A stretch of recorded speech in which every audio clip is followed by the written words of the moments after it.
सरकार इसको वहन करेगी। साथियों, वैक्सीनेशन के दूसरे चरण में वैसे एक प्रकार से तीसरा चरण हो जाएगा, लेकिन हम अगर इन 3 करोड़ को एक माने तो दूसरा चरण 50 वर्ष से ऊपर के सभी लोगों को और 50 वर्ष से नीचे के उन बीमार लोगों को जिनको संक्रमण का सबसे ज्यादा खतरा है, उनको टीका लगाया जाएगा। आप सभी परिचित हैं कि बीते कुछ हफ्तों में जरूरी इंफ्रास्ट्रक्चर से लेकर लॉजिस्टिक तक की तैयारियां सभी राज्यों और केंद्र शासित प्रदेशों के साथ विचार विमर्श करके, लगातार मीटिंगें करके, मॉड्यूल्स बना करके इसको पूरा किया गया है। देश के लगभग हर जिले में ड्राई रन्स पे पूरे हो चुके हैं। इतने बड़े देश में सभी जिलों में ड्राई रन्स हो जाना, ये भी अपने आप में हमारी काफी बड़ी कैपेबिलिटी को दिखाता है। हमारी जो नई तैयारियां हैं, जो कोविड के एसओपीज हैं, उनको अब हमें अपने पुराने अनुभवों के साथ जोड़ना है। भारत में पहले से ही अनेक यूनिवर्सल इम्यूनाइजेशन प्रोग्राम ऑलरेडी चल रहे हैं, हमारे लोग बड़ी सफलतापूर्वक कर भी रहे हैं। मिशन रूबेला जैसी बीमारियों के खिलाफ भी व्यापक कैंपेन हम लोग चला चुके हैं। दुनिया के सबसे बड़े चुनाव और देश के कोने कोने तक पहुंचकर मतदान की सुविधा देने का भी हमारे पास एक बहुत ही अच्छा अनुभव है। इसके लिए जो बूथ स्तर की रणनीति हम बनाते हैं, उसी को हमें यहां भी प्रयोग में लाना है। साथियों, इस टीकाकरण अभियान में सबसे अहम उनकी पहचान और मॉनिटरिंग का है जिनको टीका लगाना है। इसके लिए आधुनिक टेक्नोलॉजी का उपयोग करते हुए कोविन नाम का एक डिजिटल प्लेटफॉर्म भी बनाया गया है। आधार की मदद से लाभार्थियों की पहचान भी की जाएगी और उनको दूसरी डोज समय पर मिले, ये भी सुनिश्चित किया जाएगा। मेरा आप सभी से विशेष आग्रह रहेगा कि टीकाकरण से जुड़ा रियल टाइम डेटा कोविन पर अपलोड हो, ये सुनिश्चित करना है। इससे जरा सी चूक फिर इस मिशन को नुकसान पहुंच सकता है।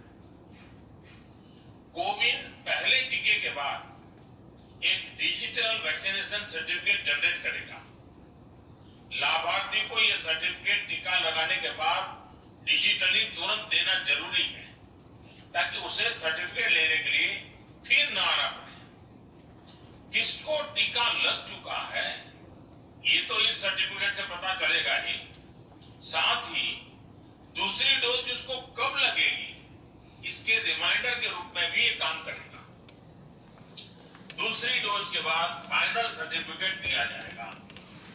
साथियों, भारत जो करने वाला है, उसे दुनिया के अनेक देश फिर फॉलो करेंगे, इसलिए हमारी जिम्मेदारी बहुत ज्यादा है।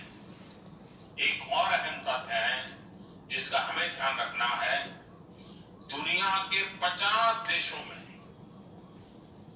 3-4 सप्ताह से वैक्सीनेशन का काम चल रहा है। करीब करीब 1 महीना हुआ, लेकिन अब भी करीब करीब 2.5 करोड़ लोग ही वैक्सीन हो पाई है पूरी दुनिया में। उनकी अपनी तैयारियां हैं, उनका अपना अनुभव है, उनका सामर्थ्य, वो अपने तरीके से कर रहे हैं। लेकिन अब भारत में हमें अगले कुछ महीनों में लगभग 30 करोड़ आबादी के टीकाकरण का लक्ष्य हासिल करना है। इस चुनौती का पूर्वानुमान लगाते हुए ही बीते महीनों में भारत ने बहुत व्यापक तैयारियां की हैं। कोरोना की वैक्सीन से अगर किसी को कुछ असहजता होती है, तो उसके लिए भी जरूरी प्रबंध किए गए हैं। यूनिवर्सल इम्यूनाइजेशन प्रोग्राम में पहले से ही इसके लिए एक मैकेनिज्म हमारे पास रहता है। कोरोना टीकाकरण के लिए इसको और मजबूत किया गया है। साथियों, वैक्सीन और टीकाकरण की इन बातों के बीच हमें ये भी याद रखना है कि कोविड से जुड़े जो प्रोटोकॉल हम फॉलो करते आ रहे हैं, उनको इस पूरी प्रक्रिया के दरमियान भी बनाए रखना है। थोड़ा सा भी लूजनेस नुकसान कर सकता है। और यही नहीं, जिनको टीका लगाया जा रहा है वो भी संक्रमण को रोकने के लिए जो सावधानियां हम लेते रहे हैं उनको फॉलो करते रहे। ये सुनिश्चित करना ही होगा। एक और बात जिस पर हमें बहुत गंभीरता से काम करना है, हर राज्य, हर केंद्र शासित प्रदेश को ये सुनिश्चित करना होगा कि अफवाहों पर, वैक्सीन से जुड़े अपप्रचार को कोई हवा न मिले। इफ्स और बट्स से बात नहीं होनी चाहिए। देश और दुनिया के अनेक साथी तत्व हमारे इस अभियान में रुकावट डालने की कोशिश कर सकते हैं। कॉर्पोरेट कंपटीशन भी इसमें आ सकती है, कंट्री का प्राइड के नाम से भी आ सकता है, बहुत सी चीजें हो सकती है। ऐसी हर कोशिश को देश के हर नागरिक तक सही जानकारी पहुंचाकर हमें नाकाम करना है। इसके लिए हमें धार्मिक और सामाजिक संस्थाओं, NYK हो, NSS हो, सेल्फ हेल्प ग्रुप्स हो, प्रोफेशनल बॉडीज हो, रोटरी, लायंस क्लब जैसे संस्थाएं हो, रेड क्रॉस जैसी संस्थाएं हो, इन सबको हमने साथ जोड़ना है। जो हमारी रूटीन स्वास्थ्य सेवा है, जो दूसरे टीकाकरण अभियान, वो भी ठीक से चलते रहे, इसका भी हमने ध्यान रखना है। क्योंकि हमें मालूम है कि हम 16 को शुरू कर रहे हैं, लेकिन हमारे 17 को एक रूटीन वैक्सीन का भी डेट है। तो इसलिए हमारा जो रूटीन वैक्सीन का काम चलता है वो भी कहीं डैमेज नहीं होना चाहिए।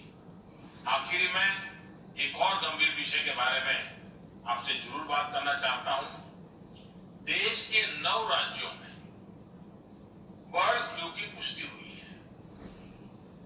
ये राज्य है केरला, राजस्थान, हिमाचल प्रदेश, गुजरात, हरियाणा, उत्तर प्रदेश, मध्य प्रदेश, दिल्ली और महाराष्ट्र। बर्ड फ्लू से निपटने के लिए पशुपालन मंत्रालय द्वारा कार्य योजना बनाई गई है, जिसका तत्परता से पालन आवश्यक है। इसमें डिस्ट्रिक्ट मजिस्ट्रेट की भी बड़ी भूमिका है। मेरा आग्रह है कि प्रभावित राज्यों के मुख्यमंत्री साथी भी मुख्य सचिवों के माध्यम से सभी डिस्ट्रिक्ट मजिस्ट्रेट का मार्गदर्शन करें। जिन राज्यों में अभी बर्ड फ्लू नहीं पहुंचा है, वहां की राज्य सरकारों को भी पूरी तरह सतर्क रहना होगा। हमें सभी राज्यों, स्थानीय प्रशासन को वाटर बॉडीज के आसपास, पक्षी बाजारों में, जू में, पोल्ट्री फार्म इत्यादि पर निरंतर निगरानी रखनी है, ताकि पक्षियों के बीमार होने की जानकारी प्राथमिकता पर मिले। बर्ड फ्लू की जांच के लिए जो लेबोरेटरीज हैं, वहां समय पर सैंपल भेजने, सही स्थिति का जल्दी पता लगेगा और स्थानीय प्रशासन भी उतनी ही तेजी से कार्रवाई कर पाएगा। वन विभाग हो, स्वास्थ्य विभाग, पशुपालन विभाग के बीच जितना अधिक कोऑर्डिनेशन होगा, उतनी ही तेजी से हम बर्ड फ्लू के नियंत्रण में सफल होंगे। बर्ड फ्लू को लेकर लोगों में अफवाहें न फैले, इसे भी हमें देखना होगा। मुझे पूरा विश्वास है कि हमारे एकजुट प्रयास हर चुनौती से देश को बाहर निकालेगा। मैं फिर एक बार आप सबका बहुत आभारी हूं और 60% काम होने के बाद हम दोबारा एक बार बैठ करके रिव्यू करेंगे। उस समय जरा विस्तार से भी बात करेंगे और तब तक कुछ नई वैक्सीन आ जाए तो उसको भी हम संज्ञान में लेकर के आगे की अपनी रणनीति बनाएंगे। बहुत बहुत धन्यवाद आप सबका।